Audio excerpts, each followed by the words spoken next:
जय गुरुदेवाय नमः। जय राधे श्याम की। आज हम आपको सुख सागर से तीसरे स्कंद का 31वां अध्याय सुनाएंगे। गर्भ में जीव की कष्ट में विविध अवस्थाएं और युवा की मोह दशा का वर्णन।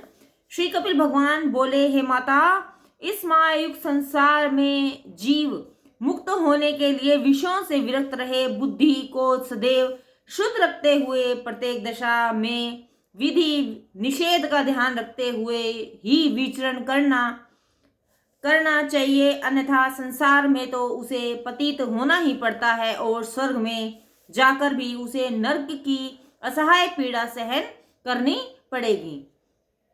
जीव के पूर्व कर्मों का प्रवर्तक ईश्वर ही है, अतएव जीव उसी को प्रवृत्त कर्म के कारण शरीर धारण के लिए गर्भ में प्रवेश करता है, वहां जाकर वह प्रथम माता के रक्त में मिल 5 रात में पानी के बुलबुले के समान गोलाकार हो जाता है और 10 दिन में बेर के बराबर बड़ा और कड़ा हो जाता है।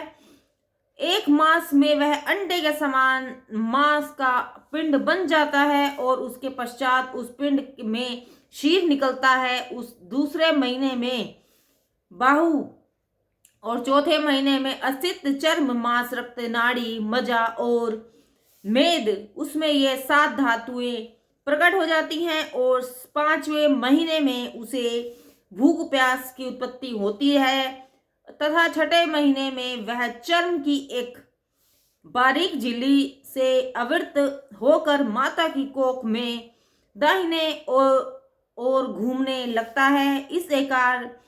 इस प्रकार 10 महीने तक माता की कृष्ण में सिर नीचा करके लटका रहता है और वह अपने अंगों को हिला डुला भी नहीं सकता। वहां उसे अपने पूर्व 100 जन्मों का वृत्तांत स्मरण हो आता है।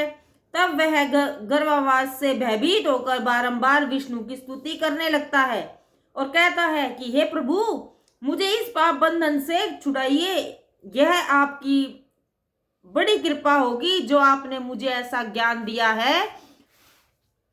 अब मेरे 9 महीने पूरे हो गए हैं, आप मुझे यहाँ से निकालिए। वह अनेकों प्रकार के से महाप्रभु विष्णु जी को प्रार्थना और विनती करता है।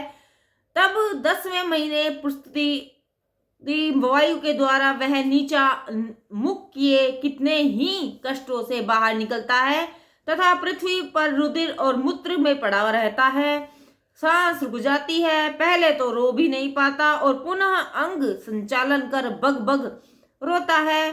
कोई उसके अभिप्राय को जान नहीं पाता और लोग जैसे ही रखे प्राधीन वैसे ही रहता है।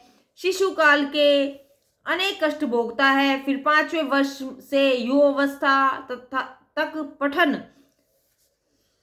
पाठन और दुख भोगता है और इच्छित वस्तुएं न मिलने पर वह शोक से व्याकुल हो जाता है और अज्ञानवश होता रहता है। फिर मैं और मेरे की बुद्धि द्वारा सदैव का ही संग्रह करता है, जिससे अविद्या उसे ऐसा जकड़ लेती है कि वह शरीर और स्त्री पुत्र आदि के लिए सदैव कर्म करता और माया के दुख रूप संसार में पड़ा रहता है। स्त्री भी उसको सर्वप्रिय होती है और वह गर्भकाल की अपनी सारी प्रतिज्ञाओं को एवं शुभ कर्मों को भूल जाता है, जिससे वह अपनी अयोग्यतावास वश मृत्यु आदि दुखों को प्राप्त हो जाता है। अस्तु संसार में भय और दीनता को त्याग कर जीव को सदैव काल से सतर्क रहना और विचारों से युक्ति पूर्वक जीव की सुगति के लिए कर्म करना चाहिए, जो बुद्धि द्वारा योग वैराग्य से युक्त होकर इस माया में संसार और शरीर से आसक्ति नहीं करता, वही जीव मोक्ष का भागी होता है। जय गुरुदेवाय नमः।